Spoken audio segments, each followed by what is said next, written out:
Hey, what's up, Art 110 guys? So yeah, so time for this vlog about the Eva and Franco readings. Yeah, mm, my thoughts first. They were pretty good readings. They're more interesting than the first ones, but whatever. So question number one. Uh, so basically, when they stole or the temporarily available exhibition of Surface from Hell.com and put it on their own website, but they were saying what that action was saying about copyright and ownership was that it doesn't mean a thing.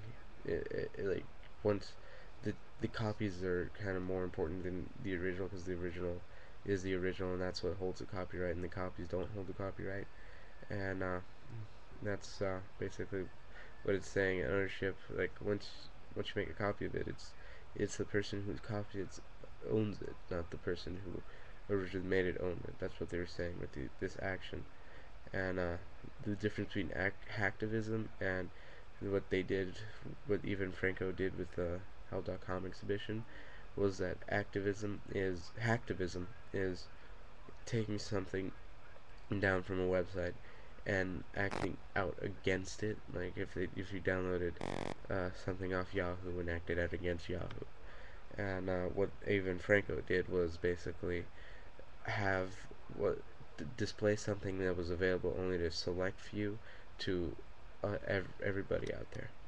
So question three, I thought it was pretty cool that they put up the giant Nike symbol in Vienna because I mean you don't see that every day, and by them doing that, it kind of shows that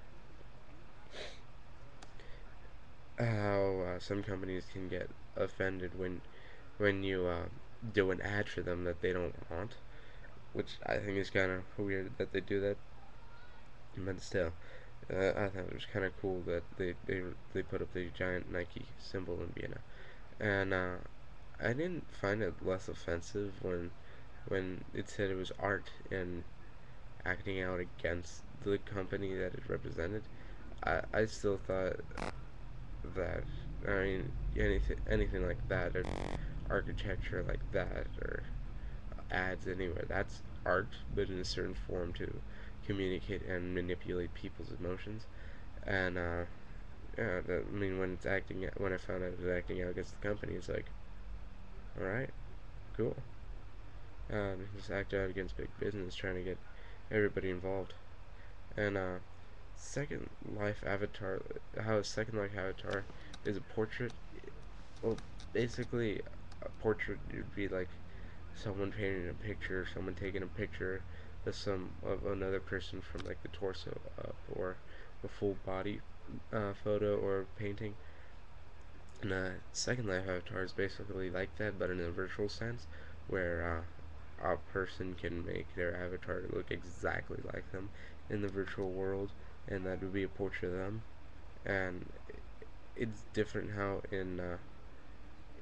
in real life when you have a portrait done of yourself it looks exactly like yourself, but in this virtual world you can have a portrait of yourself but have it look completely different or a little different from yourself and portrait wise.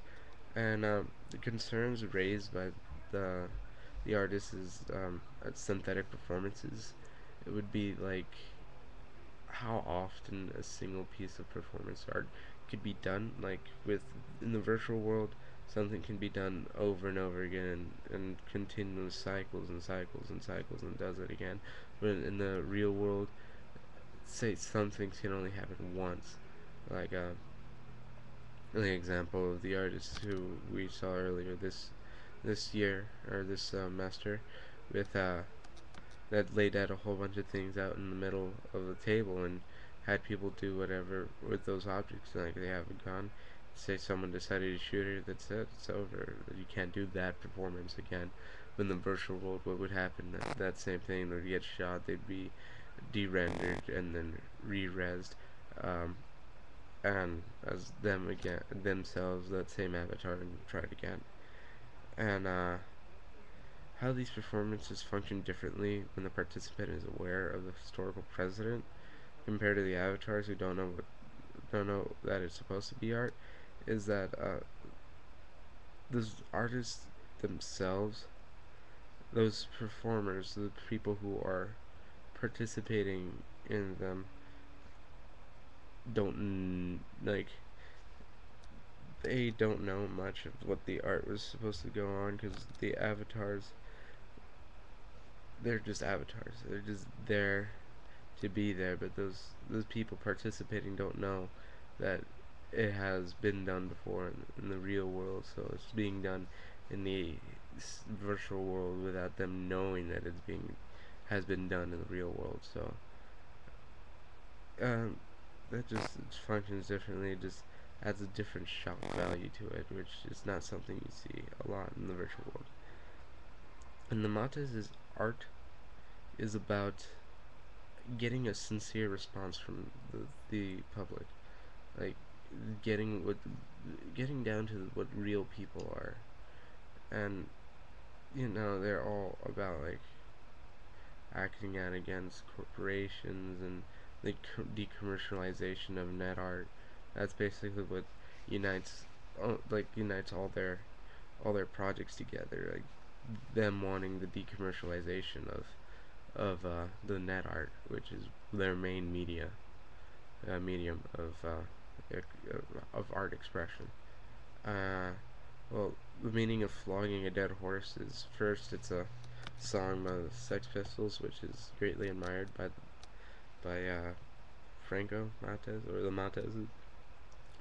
And basically, flogging the dead horse would mean reanimating a certain brand or an art form, like how they in the book referenced the Sex Pistols trying to be reanimated after that record was released, and that's what it means, like trying to get art out there in the most simplest of forms and the most basic denominator of everything. No ads, no logos, no bright colors, just that what it is. What art is art.